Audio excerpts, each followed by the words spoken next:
പത്തനംതിട്ട പീഡനക്കേസിൽ അറസ്റ്റിലായവരുടെ എണ്ണം 58 ആയിട്ടുണ്ട്. ജില്ലയിലെ 4 പോലീസ് സ്റ്റേഷനുകളിലായി രജിസ്റ്റർ ചെയ്ത കേസുകളിലാണ് പ്രതികളുടെ അറസ്റ്റ് രേഖപ്പെടുത്തിയത്. അറസ്റ്റിലായവർക്കെതിരെ പട്ടികജാതി പട്ടികവർഗ സംരക്ഷണ വകുപ്പുകൾ കൂടി ചേർത്താണ് കേസെടുത്തിരിക്കുന്നത്. അതേസമയം അതിജീവിതയ്ക്ക് ഇടക്കാല നഷ്ടപരിഹാരം നൽകണമെന്ന പോലീസ് റിപ്പോർട്ട് പത്തനംതിട്ട ജില്ലാ കളക്ടർക്ക് സമർപ്പിച്ചിട്ടുണ്ട്. ഇതിന്റെ വിവരങ്ങളുമായി രാജ്കുമാർ ഉണ്ടോ? രാജ്കുമാർ, 64 പേരാണ് 5 വർഷത്തിനിടെ പീഡിപ്പിച്ചത്. ഇപ്പോൾ 58 പേരെയും പോലീസ് പിടികൂടി. ചടുലമായ നീക്കമാണ് പോലീസിന്റെ ഭാഗത്തുനിന്നുള്ളത്, അല്ലേ? എന്തൊക്കെയാണ് ഏറ്റവും പുതിയ വിവരങ്ങൾ? അജിംഷാദ്, ഇതില് 64 പേർക്കെതിരെയുള്ള മൊഴിയാണ് ഈ പെൺകുട്ടി ചൈൽഡ് വെൽഫെയർ കമ്മിറ്റിക്ക് മുമ്പാകെ നൽകിയത്. ഇത് പോലീസ് പലവട്ടം സ്കൂട്ടണിക്ക് വിധേയമാക്കി. പെൺകുട്ടിയുടെ മൊഴി വീണ്ടും രേഖപ്പെടുത്തി. അതിൽ ഡബിളിംഗ് വന്നിട്ടുണ്ട്. ആ നിലയിൽ 58 പേർക്കെതിരെയുള്ള ഒരു എഫ്ഐആർ ആണ് ഇപ്പോൾ നിലവിൽ പോലീസിന്റെ പക്കലുള്ളത്. അതിൽ 43 പേരെ ഇതിനോടകം അറസ്റ്റ് ചെയ്തിട്ടുണ്ട്. 4 പോലീസ് സ്റ്റേഷൻ, ഒന്ന് പത്തനംതിട്ട, ഇലവന്തിട്ട, അതുപോലെ പന്തളം, മലയാറ്റുപുഴ, അങ്ങനെ 4 പോലീസ് സ്റ്റേഷനിലായിട്ടാണ് ഇപ്പോൾ 43 പേരെ അറസ്റ്റ് ചെയ്തിട്ടുള്ളത്. 29 എഫ്ഐആർ രജിസ്റ്റർ ചെയ്തിട്ടുണ്ട്. ഈ 29 എഫ്ഐആർ എന്നുള്ളത് ഇനി ഉയരാൻ സാധ്യതയില്ല. ഈ 29 എഫ്ഐആർ ആയിരിക്കും ഈ കേസിൽ. ഇതിൽ ഓരോ എഫ്ഐആർ എന്ന് പറയുന്നത് ഓരോ ചാർജ് ഷീറ്റ് കൂടിയാണ്. ഇതിൽ കൂട്ട ബലാത്സംഗം ഉൾപ്പെടെയുള്ളതാണ് ഇതിപ്പോൾ വന്നിട്ടുള്ളത്.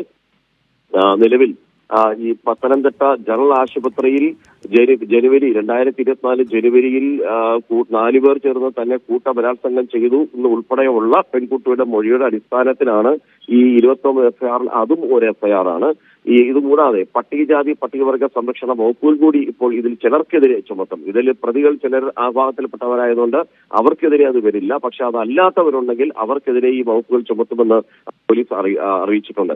അതേസമയം അന്വേഷണ സംഘത്തിൽ കൂടുതൽ ഡിവൈഎസ്പിമാരെ ഉൾപ്പെടുത്താനും തീരുമാനിച്ചു. കാര്യം ഇത് പട്ടികജാതി വകുപ്പ് കൂടി സംരക്ഷണ വകുപ്പ് കൂടി വരുന്നതോടുകൂടി ഡിവൈഎസ്പിമാർക്ക് മാത്രമേ ഇതിന്റെ അന്വേഷണത്തിന് ലീഡ് ചെയ്യാൻ കഴിയൂ എന്നുള്ളതാണ് നിയമവശം. അതുകൊണ്ടാണ് കൂടുതൽ ഡിവൈഎസ്പിമാരെ ഇതിൽ ഉൾപ്പെടുത്താൻ തീരുമാനിച്ചിട്ടുള്ളതും.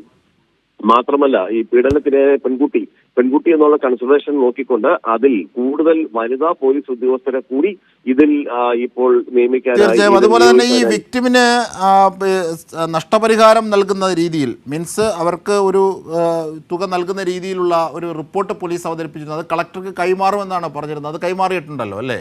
അതിലുള്ള നടപടി എന്താണ്? അതൊരു പ്രാഥമിക റിപ്പോർട്ട്. അതില് ഈ പോലീസിന്റെ ഈ റിപ്പോർട്ടിനകത്തിൽ താൽക്കാലികമായി, അതായത് ഇൻട്രീം ആയിട്ടുള്ള കോമ്പൻസേഷൻ കൊടുക്കണമെന്ന് പോലീസ് ഇതിനെ നിർദ്ദേശിച്ചു. വനിതാ ലേസൺ ഓഫീസറെ നിയമിച്ചു. ഈ കുട്ടിയുടെ ശാരീരിക മാനസിക ആരോഗ്യ നിലയോ അതിന് വിദഗ്ധ ചികിത്സ ഉറപ്പാക്കണം, കുട്ടിയുടെ വിദ്യാഭ്യാസത്തിന് ആവശ്യമായിട്ടുള്ള എല്ലാ കാര്യങ്ങളും ചെയ്യണം തുടങ്ങിയ നിർദ്ദേശങ്ങളാണ് ഈ റിപ്പോർട്ടിൽ ഉണ്ടായിരുന്നത്. അത് പത്തനംതിട്ട ജില്ലാ കളക്ടർക്ക് സമർപ്പിച്ചു കഴിഞ്ഞു. പത്തനംതിട്ട ജില്ലാ കളക്ടർ ഈ റിപ്പോർട്ടിന്റെ അടിസ്ഥാനത്തിൽ പട്ടികജാതി പട്ടികവകുപ്പ് ജില്ലാ വികസന ഓഫീസർ, പത്തനംതിട്ട വികസന ഓഫീസറിന് ഇത് കൈമാറിയിട്ടുണ്ട്. ഇനി അദ്ദേഹമായിരിക്കും ഇത് സർക്കാരിൽ നിന്ന് വേണ്ട നിർദ്ദേശങ്ങൾ വാങ്ങിക്കൊണ്ട് തുക കൈമാറുക.